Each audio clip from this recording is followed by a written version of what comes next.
Hi, everyone. Crystal Lee. Welcome to another episode of Beyond the Shears. Are you a small business owner that struggles with cash flow, profits, or even paying yourself? Well, then stay tuned because you want to hear this podcast. Okay. So thank you so much, Tim, for joining us.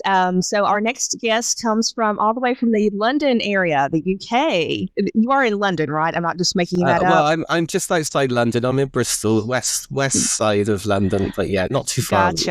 Gotcha. Okay, great. All right, so you may notice that he does not have a Midwestern or Southern accent. So Tim is the owner of Profit First Professionals in the UK. Profit First is based on the book that's entitled Profit First by Mike Michalowicz. And so we'll get more into what Profit First is here in a minute. But first, Tim, welcome so much to the podcast. And can you tell us a little bit more about yourself and what you do at Profit First UK? Sure. Thanks for inviting me, Crystal. First and foremost, it's a pleasure to be on with you. And yeah, so I had an accountancy practice originally. So I was an accountant and I helped small businesses with their compliance work. Obviously slightly different in the UK to the US, but the principle's the same. Compliance is compliance, right? And I wanted to get into the advisory space and help my clients better. And I just didn't quite know how to do that until I read Profit First. And reading Profit First was a real light bulb moment for me. So I started to read the book, got a few chapters in, and do you know what? I didn't actually read the whole book. I applied straight away to join Profit First Professionals, which at the time was all through home base in New Jersey, Profit First Professionals in New Jersey, ran by Mike and Ron.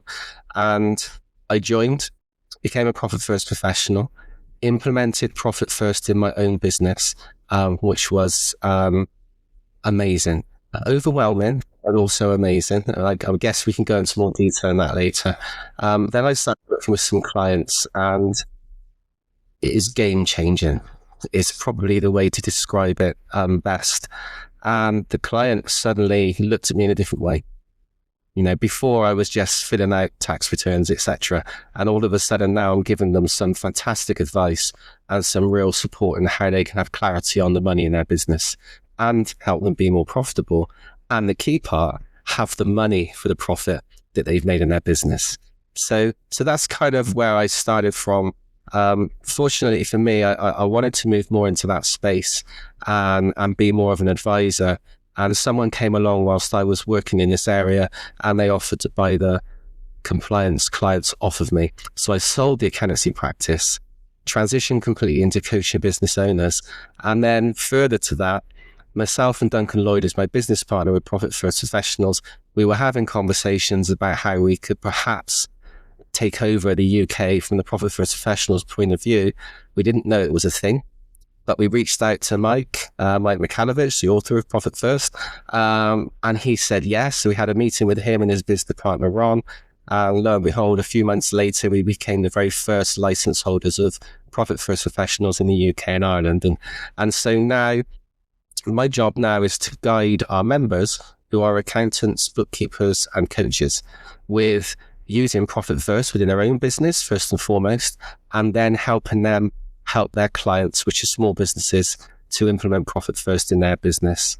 And it's very rewarding to get the ripple effect when you hear back from your members how well their clients are doing, because it's all come from that ripple effect down of Profit First. So yeah, it's the best job, if we want to call it a job. The best way of life is probably the best way to describe it that I've ever had. In fact, it doesn't feel like a job because I get to do things like this and talk about Profit First, which within the business world is my most favorite topic. Yeah, it sounds very familiar to my story. I'll be honest with you, Tim, because I kind of stumbled upon Profit First myself in kind of a haphazard way. I honestly, and I was telling this, I believe, to you and Bill, the last podcast that we did with Bill Betts. And so I was just looking at different local area websites to kind of beef up my accounting website. And I happened to stumble upon an accountancy firm in Milwaukee, Wisconsin. And on their homepage, they had this symbol that said Profit First on it. And I was like, oh, that's interesting. What is that? So I click on the icon and it takes me to the Profit First website, and then down this rabbit hole I went. And I was like, wow, this is amazing. And so I was very much like you. I had obviously the accountancy compliance tax firm, and I still do that to this day. I haven't completely relinquished that because I'm still trying to help some of my clients. But I have moved more into a consulting type position. And so Profit First is one of the main ones that I try to help with in that area. But honestly, very similar. My clients have also said that wow, this is amazing. Now, some have chosen to just read the book themselves, which we'll get into here in just a minute. They just choose to read the book themselves and just kind of do it on their own. But that's what I love so much about this process, is that you essentially can do that. It does help to work with a Profit First advisor, but you absolutely, as the business owner, can just pick up the book, read it, and then start on day one and start implementing this. And you will see just from that initial onset that you start making profits on day one. That's even what the book tells you that you can do. So that's what's amazing to me. Absolutely. Yeah. Awesome. Okay. So now a little brief caveat, because I want to make sure we plug this for you a little bit. You recently decided to start a podcast, because why not? Everyone loves a podcast, right? So tell me real quick what the podcast name is, and then when you hopefully might get that out into the public. That way we can kind of keep an eye on. Yeah, sure. So it's called Profit First Beyond the Book. So for obvious reasons, totally agree with what you're saying there. You can read the book and you can implement Profit First at its basic concept, and you can get success, a lot of success. And we would encourage people to do that. But with Profit First Professionals, because we've got a lot of experience building up in the background now of working with lots of different businesses, we've found tips and tricks and strategies that perhaps you won't get from the book. And so beyond the book, Profit First is kind of designed to sort of say, do you know what? There's other stuff you can learn, and we can teach you that on the podcast. So we're encouraging our members to come on as our guests, and they can talk about the things they've learned, from working with different industries, different types of businesses, and different types of people, because everyone's different with how they understand numbers. And so, yeah, the idea of the podcast is to put it out there for people to get some extra knowledge about Profit First that perhaps you won't get in the book. So that's the idea of it. We'll be going live with that. The aim with for that will be to go out in May sometime.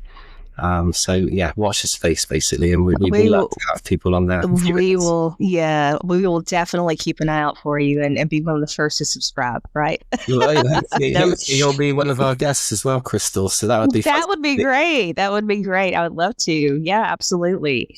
Okay, so now I know people out there, some of my audience members. Now, if they work with me, they know exactly what Profit First is, because that's normally one of the very first things I talk about during my consultation with newer clients.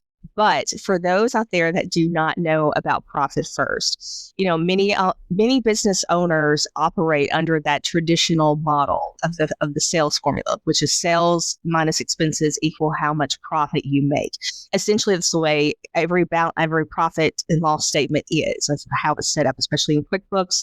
Those of you that use QuickBooks, Wave, or Xero accounting softwares, you know what I'm talking about. You have your income, your expenses, and then that's the net income or the profit that you have in the business. Now, Profit First somewhat flips this on its head. Tim, do you mind explaining a little bit what the Profit First method does with it? Yeah, sure. So the formula for Profit First is flipping it on its head, exactly. And the reason that this happens, before I explain what the formula is because when we say sales minus expenses equals profit comes last. So it's almost an afterthought. And I don't know if you do this in the US like we do in the UK, but it's quite often referred to as the bottom line. So it's even more kind of pushed downwards to the end. And what happens is we run small businesses, and we get to the end of the year, and we want our accounts, we want to know what taxes are due, et cetera, et cetera. And the profit figure is kind of the last figure we find out. Whereas, wouldn't it be great to know what the profit figure is today for your business, and tomorrow for your business, and what it's going to be in the future? So So what we say is, if we flip the formula and move away from the classic sales minus expenses equals profit, we say sales minus profit equals expenses. And straight away, there's a focus onto the word profit because it's higher up on the equation. Mathematically, the equation is the same. You get the same result. But actually, the behavior aspect of thinking about your profit first helps you grow profit. So it doesn't become the afterthought. It's not the bottom line anymore. And actually, if we take an element of our profit first from the income that we've received from our clients, then what's left we can run the business on. And what's left is actually less now because we've already taken our profit. So it's a complete flip and hopefully a mindset shift is what's behind it, to create the behavior to always think of profit first. Exactly, because I know for me, when I first was introduced to the book and the concept by Mike, I couldn't believe this, because even as an accountant, Tim, and I know you probably share this with me, because I was like, how did I not already know this? It's like, wow, because it makes common sense to me. And so I know with me, I had, starting business, especially if you have your peak seasons, like during tax season, for example, we have a lot of cash coming in, and cash flow is not an issue. But the thing is, what is the issue? As you said, it's more of the mindset, right? It's a more of a psychological basis that, okay, I have all this money, so I can spend all this money. I can buy new equipment. I can take myself out on vacations, because why? I deserve them, right? I deserve these vacations. I deserve a break.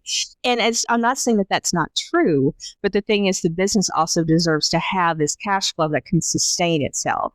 And so that's what Profit First helps you achieve, is that cash flow. So the business, which is, for me, in my concept, a living, breathing organism, essentially. It's a livable thing. It's generating cash. It's generating services and products for other people, for clients. And so therefore, you want to make sure you put all of that effort into the business as well.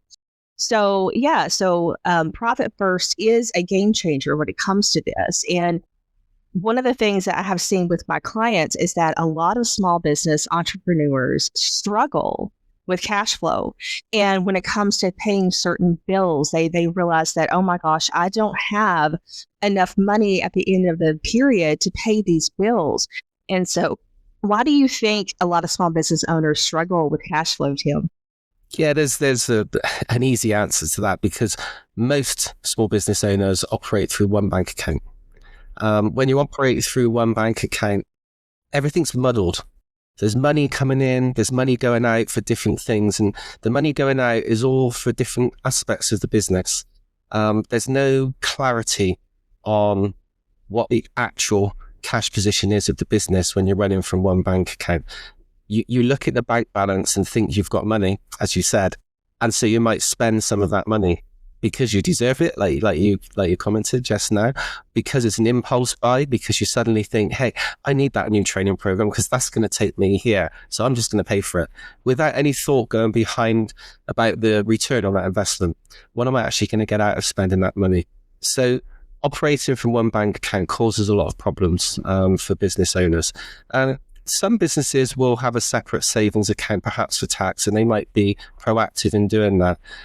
But with Profit First, there's so many more spaces we can go to. And the key element with Profit First is to withdraw the profit first out of the bank account. If you take the money out of the bank account, you've got less money to run your business, which means you have to think creatively or innovatively, and find ways to increase your income without having to spend more money. And I think that's the key element here. Yeah, exactly. And a lot of times, I have to educate, so to speak, my clients, because I tell them, I said, yes, making money is a good thing, right? It's great, but also not spending money is even better. It's two sides to the same coin, because I have had so many clients come to me, and unfortunately, even while they're with me, because again, as accountants, we can't control how a business owner runs their business. We just get the numbers kind of after the fact. But a lot of small business owners do fall into that trap of they spend as much money as they make.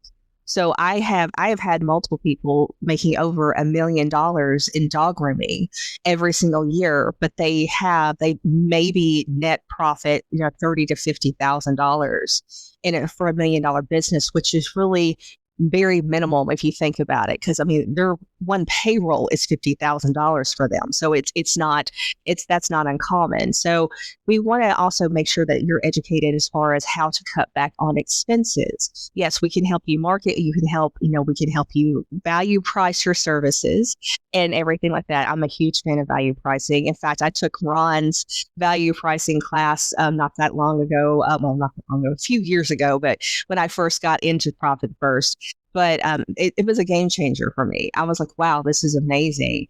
And so, but there's so many different tips and tricks that Profit First can teach you, and also the people that work within this. And I remember one of the very first ideas that struck me interestingly about Profit First was the concept of the smaller plate idea. And that's the one where Mike was talking about how he was watching infomercials one night when he was really down on his luck. And I'll let you tell that story if you want, because you did it so well the other day.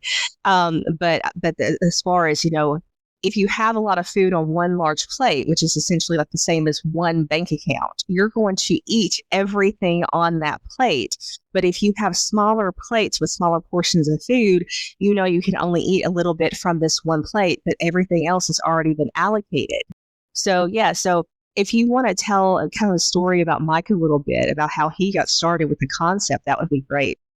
Yeah, sure. So Mike, he built up two multi-million-pound businesses, and by his own words, so this isn't me saying it, in his own words, he became arrogant because he thought he had made it. He thought he was the bee's knees. Running businesses is easy. I've made all this money, but he was thinking about the turnover aspect or the revenue aspect of money coming into the business, and basically he lost the lot.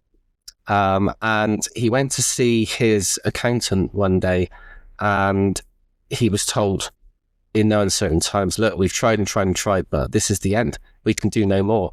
And he faced foreclosure, I believe it's called, over there on his house. Yes. And so Mike, after this very difficult meeting with his accountant, he went home, sat at the table with his family, very upset, distraught actually, and had to share with them that, he'd been an idiot and he'd lost everything that he'd worked so hard for. He had lost the lot. Obviously his wife was concerned for him and his welfare, and his daughter just ran away from the table. And Mike thought initially that he was that bad a dad that he'd upset his daughter to that point that she'd ran off in tears. But actually, she ran upstairs and came running straight back down with her piggy bank full of coins. And she put it on the table and said, "Here, Daddy, you can have my money." And he said how proud it made him, but also how terrible he felt that his daughter felt that she was going to help by giving him all of her money. It was all of her money, all of her savings. So, a young girl kind of giving him the piggy bank. And I think that was the starting point of the idea formulated in the back of Mike's mind. He went through a bit of a period of depression and stuff over the next 6 months, I believe, is what he's told us. Understandably. Yeah. Mm-hmm. But whilst he was going through that period of time, the thoughts were there. And I think over time they became more clear to him. We all need time sometimes for thoughts to settle, don't we? And work things out. And then he went back to, his grandmother, his grandfather used to come home and give his grandmother the cash that he'd earned from the week's work that he'd done. So whether that was every Friday after work, I'm not sure, but he used to come home, give his wife the cash, and she used to put them into separate envelopes. So one envelope would be for groceries, one envelope would be for the water and the gas or the electric or the coal, whatever it would have been in those days. And the other one would be for maybe the rent or the mortgage, and et cetera, et cetera. You kind of get the picture I'm trying to build.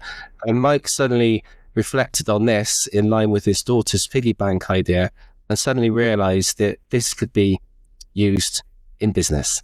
And that why can't we receive our money and then move it into different envelopes if you want, and actually use that money for those purposes.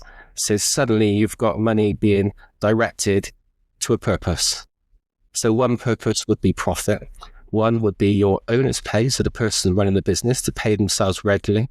The other one would be tax, for obvious reasons, because you don't want to upset the tax man. Nobody wants a tax man knocking on their door. And then the last pot would be the one for running the business. And so again, you've got less money to run your business, but the reason is you're building a profitable business and you've got a strategy to look after the money coming in. There's that famous saying, isn't there? That I actually heard yesterday, extended. So I've heard the first two lines of this before, not the third line until yesterday. So this famous saying that turnover is vanity, profit is sanity, but cash is reality. And when it gets to the point that it might got to, and there was no cash, that's the reality, isn't it? You've got no cash. There's a massive reality to all of it. We've all been in this situation where there's no cash for whatever reason, and it's a reality that hits home and hits home hard. So Mike was there, and that was how he started to formulate the beginnings of making profit first. And so the envelope system going into the kind of modern banking system now is a way of doing it, of opening some savings accounts to take that pressure off of spending all the money. Because if it's all in one account, we're going to spend it. It's natural behavior. We're going to spend it. I know I do. And again, and I want to make sure that everyone understands that Tim and I we've been there, right? We've both been there so much. And since we both are in accountancy, we have clients. So you are in good hands. we understand exactly what you're going through. And there is no judgment. Because what all it is just education and learning. I think we all learn, like whenever we make these choices that may not be the best for either ourselves or the business, but we learned from that and we need to move forward with that. So, well, thank you so much for sharing that story because you do it so well. You know it very well. So great. Now, how does a small business owner, Tim, get started with Profit First? What would be one of the very first steps to get started with Profit First that you would recommend? So the first step for me, open up a savings account, call it Profit, and every week, the same time, on the same day. So whether that's 9 o'clock on a Friday, 3 o'clock on a Monday, whatever time and day suits you, because you might do a bit of admin work, transfer 1% of your sales income that you've received that week into the profit pot. And just do that week in, week out, and just watch the money grow. And for me, that's the first step. For someone who hasn't heard of Profit First, hasn't read the book, is completely cold on what the idea is, if you can do that, that will create a habit that Profit First wants to teach you. And after 3 months, you can see what's in that profit pot, and then you take half out and you buy yourself something nice. Now, the first time you do this, it might not be something massive. One of our members had a client, and the very first profit reward they paid themselves at the end of 3 months was to go and have their hair done in the hairdressers. But to them, it meant a lot. Now they're booking 2-week holidays in the Bahamas, etc. So they moved from the haircut to the holidays over a period of years. But it's always an interesting concept because we start off small and we gradually build up by taking small steps. But Profit First isn't a quick fix, is it, Crystal? It's No. changing behaviors and changing habits to get a long-term gain. It's very much a habit change. And so one of the things that I tell people, because one of the things that they worry about is, okay, well, how can I go from paying X amount in expenses every single month and I have to kind of flip that upside down? And I said, well, you don't do it overnight. That's one of the biggest things. We take this and we do it over a period of several months and even a couple of years, because I know there's like 8 different quarters. I think you recommend going up to 8 quarters to be able to make these changes. And so, but let's go back and talk about the accounts real quick. So, because you mentioned it previously, so we have obviously the most important, which is the profit account, which is a type of savings account. that you'll have. You have your tax account where you're going to pay your taxes. You have your owner's pay account, essentially, to make sure that everything that you get paid, right? Because we open a business to get paid. We don't want to just not take the money, because then we start having other things fall into our laps, like resentment, not wanting to do the work. Because why? If we're not getting paid to do this, why do we want to do this? And then obviously, and last but not least, is the OpEx, or the operating expense account with that.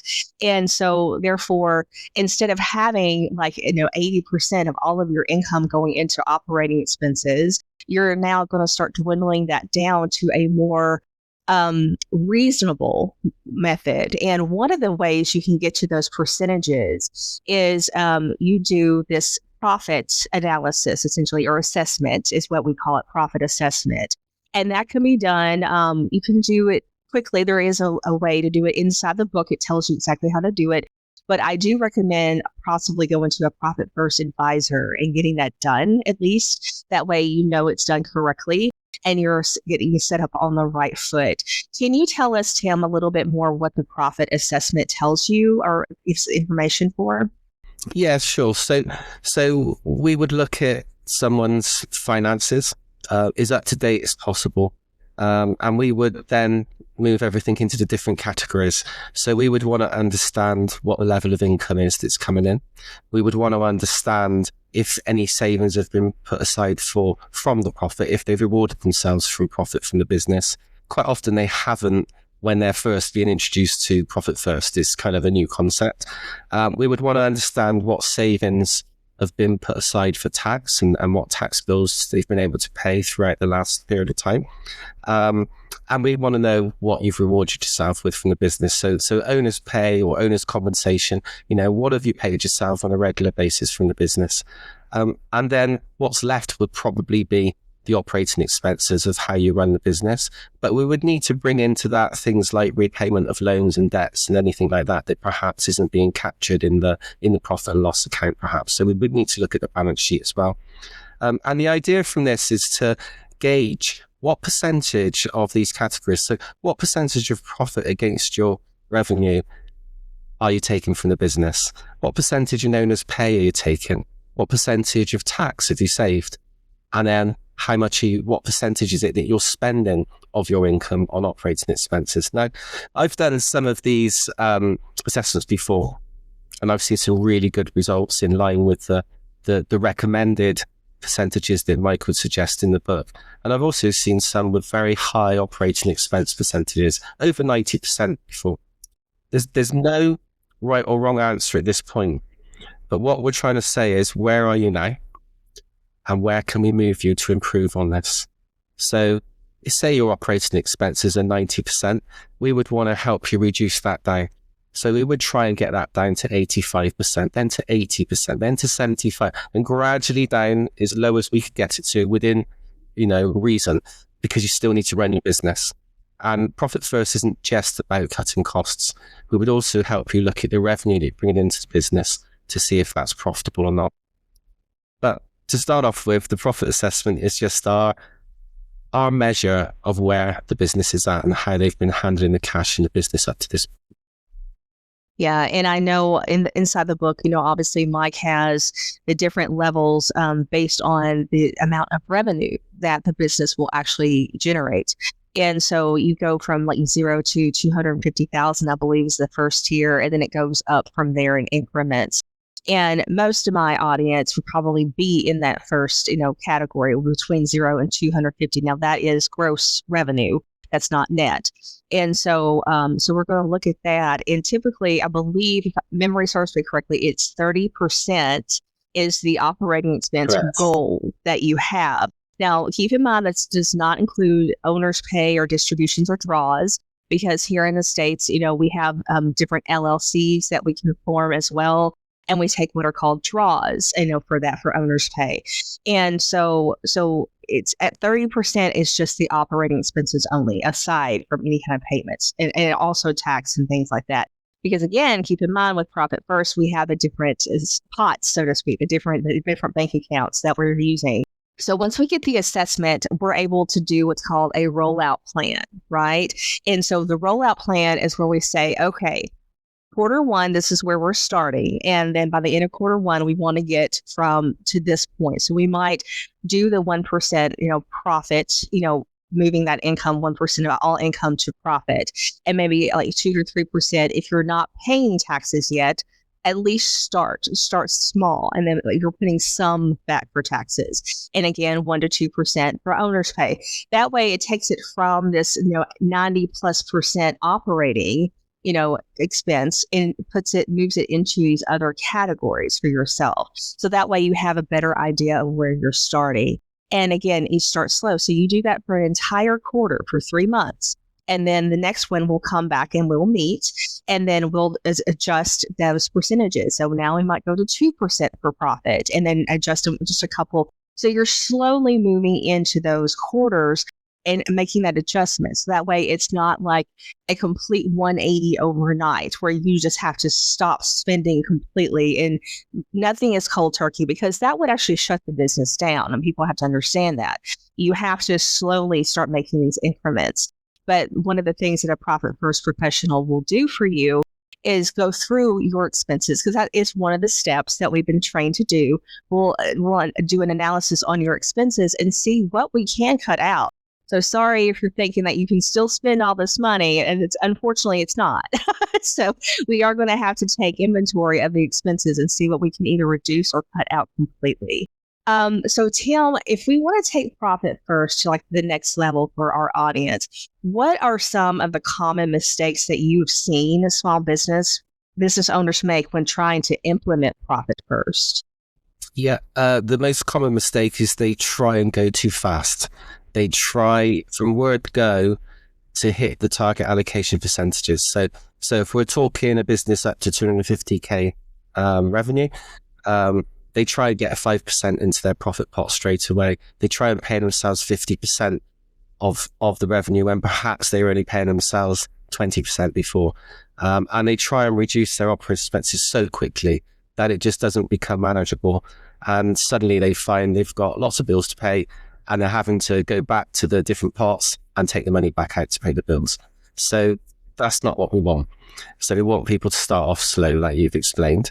Another problem people will have is they have a bit of resistance to opening all of the different bank accounts. But what if I'm going to get charged for this? And actually, most of the accounts you can open can be savings accounts. Now, I don't know the US banking system like over here, but savings accounts you don't have to pay for over here. And you'll earn a little bit of interest. Not great, but you'll earn a little bit of interest. So actually, by moving money into the pots, you're actually helping that money grow a little bit as well. So there's resistance to that.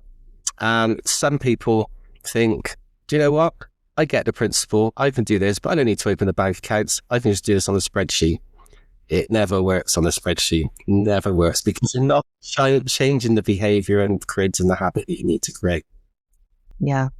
Yeah, that's why, we tell people it's just as much or even more so a psychological mind shift than it is to actually money finances. Because even with health and diet and exercise and things like that, it's a habit. You have to build that muscle. You're building that financial muscle in order to be able to maintain a good financial health for the business. And so that's what we're really trying to focus more on now. So speaking of, struggling with a few things, a lot of business struggle with debt. And so I would like you to maybe tell us how Profit First can help them pay down that debt in your systemized way. Yeah, so within the Profit First concept, we kind of use what's called the snowball effect. So again, we kind of challenge the norm here.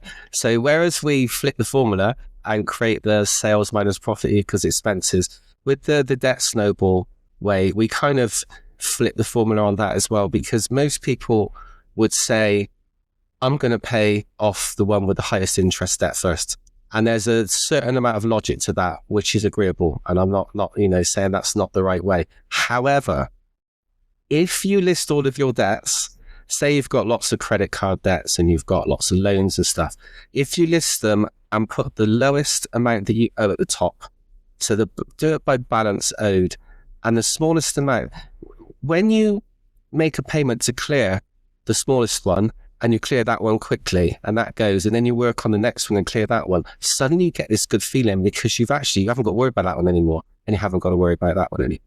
So working that way around helps you really build confidence and get that feeling that's really good that you're actually gradually clearing the debt. If you were still working on the one with the highest interest, but maybe it's got the highest balance, you wouldn't feel you were getting anywhere because you still got the same number of debts to clear.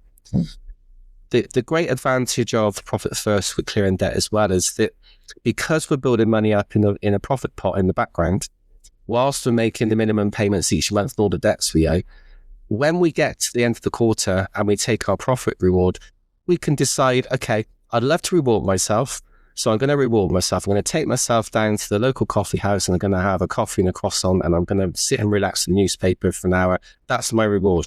But the rest of the money, I'm going to actually put that against the smaller balances that I owe because maybe I can clear 2 or 3 of those debts off with this profit reward. So that's kind of the tactic that we would use within the Profit First way of dealing with debts. Does that kind of answer your question? Absolutely answers. Yeah. And I do agree with the whole snowball effect because I know, again, it's so much psychological. So if you can actually see things coming off that balance sheet, you can see that loan being paid off completely. It absolutely does make a difference. And obviously, a lot of these strategies can be implemented on a personal level, right? So you can actually take Profit First and use it very similarly in your personal accounts. So I do recommend that because I do think society as a whole, and I'm also looking into the camera when I'm saying this, is that we tend to take on too much debt overall. And also when we're doing that profit assessment, we can actually see, okay, this business is really heavy in debt. We want to try to turn that around for you. So typically when we're doing the rollout plan, we will even allocate money to go towards the debt as well to pay it off faster. That way you have a little bit more control over the money because it's harder to control the money that's coming in and out of your business when you have so much of it, leveraged in debt, because it has to go to the bank first. And it's almost so the idea is profit first. We want to keep the cash, which you can still do if you have debt. Please understand that. I mean, in fact, you will do that. But you also have to then pay the lender as well, paying all of that back. So it can get a little tiresome at times.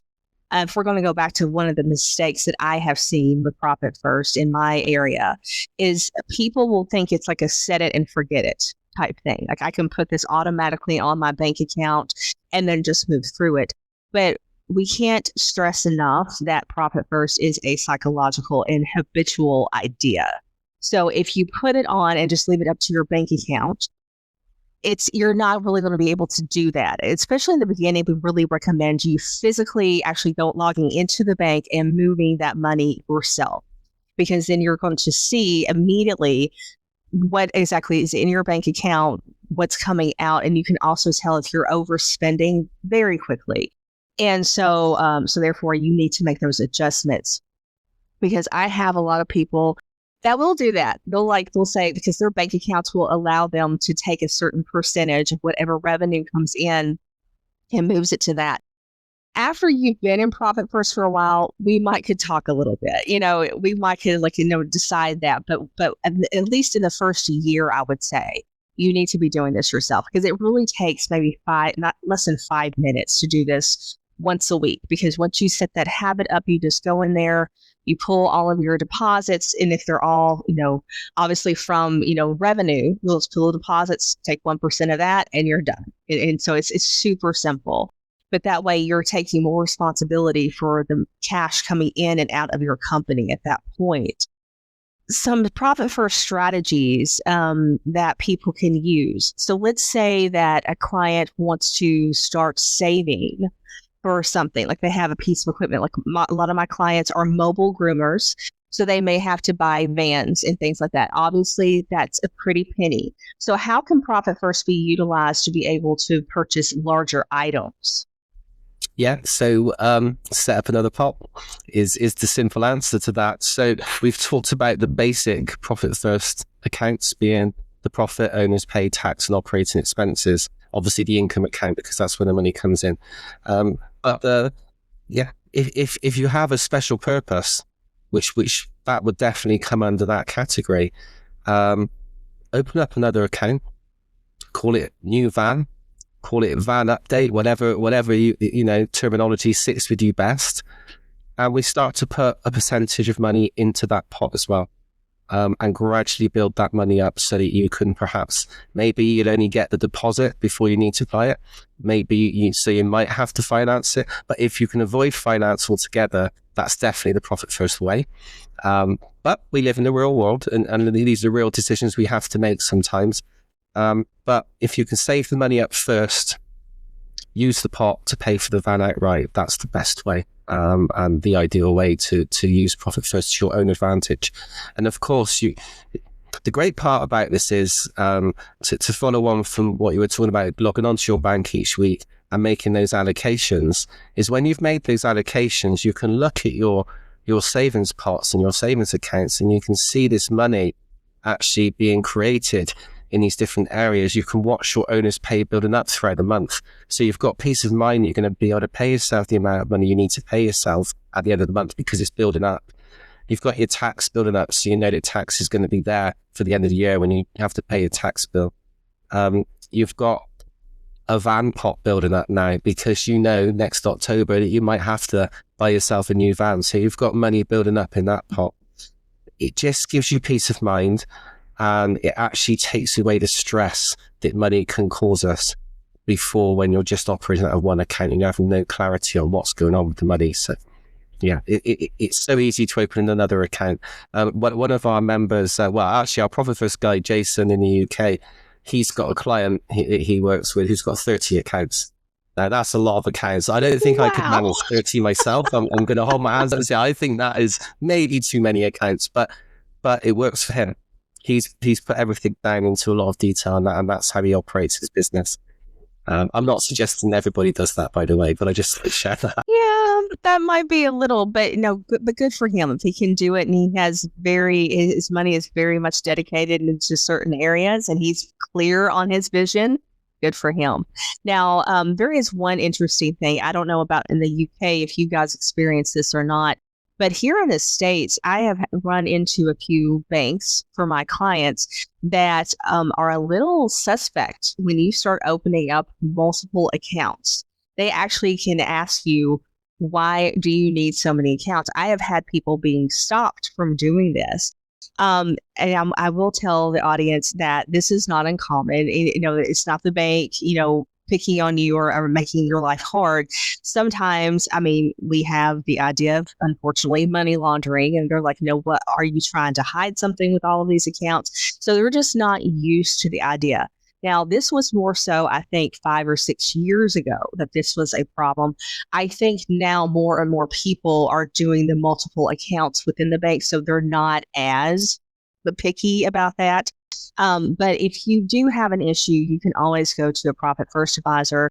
I have actually spoken to several bank directors and explained to them like what is happening. And then as soon as you explain it to them, like, oh, okay, that's fine. That's fine.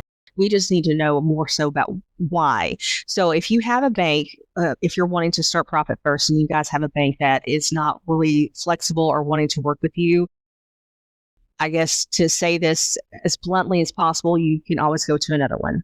That's just the way it is. I know that a lot of the smaller community banks we like to support. They do work with you a lot more on this. Some of the bigger banks, I think, are now starting to get into the swing of things, and they're starting to get on board a little bit more. But if you have any questions, don't hesitate to reach out to find a Profit First advisor. We'll be able to walk you through the steps. And also, there are some banks that are listed, I believe, on the website, some participating banks that Profit First does recommend that you can use that will also give you free checking and savings.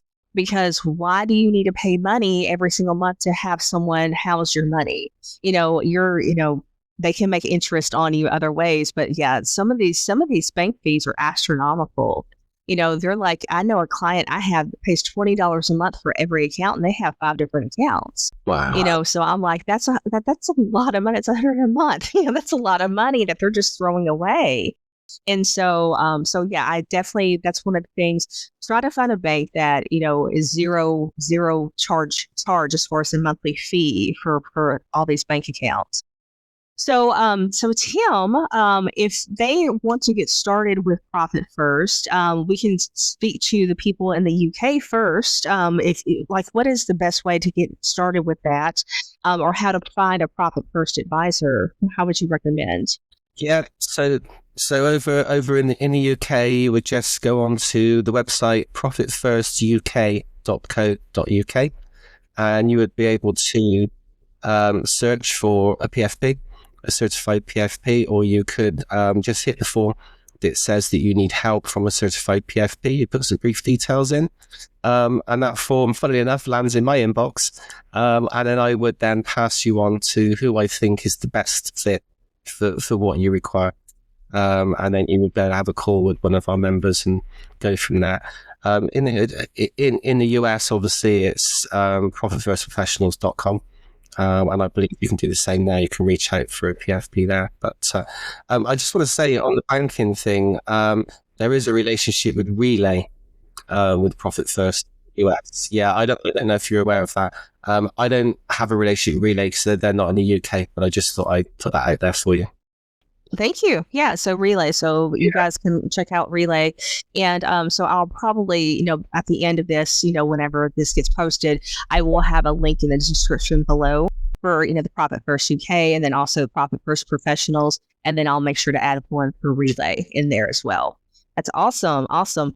All right. Well, thank you so much, Tim. I appreciate your time. It's been a pleasure speaking with you yet again. This is actually our second time talking together. But yeah, he's always full of information. And so if you have any questions, I'll like I said, post the Profit First UK link below, and that will go to Tim, he said, and he'll be able to get some information, answer some questions. And always, we do recommend, getting the book Profit First. Now, for all of my pet groomers out there, I know a lot of you are artists and you're creatives and you don't like numbers a whole lot. Understandable. I'm from a graphic design background. Just go figure, right? I'm an artist at heart myself. So there is a book right now called Profit First for Creatives, and that actually helps break it down a little bit better for you. So that way I believe it's the left side of the brain or the right. I forget which one it is. It's the creative side, but it speaks to that part of your brain. I'll put it that way. And so that way you can understand a little bit more of the concepts. And then also I'm going to get started here really soon as far as trying to see if Mike will kind of support me in writing a Profit First for pet groomers specifically. So that would be awesome. So yeah, but thank you, Tim, so much, and make sure that we stay on top of the podcast and support you with the podcast. Thank you. And and thank you all for listening, and thank you for coming to another episode of Beyond the Shears. And stay tuned, and we'll have another one out next Thursday. Bye, guys.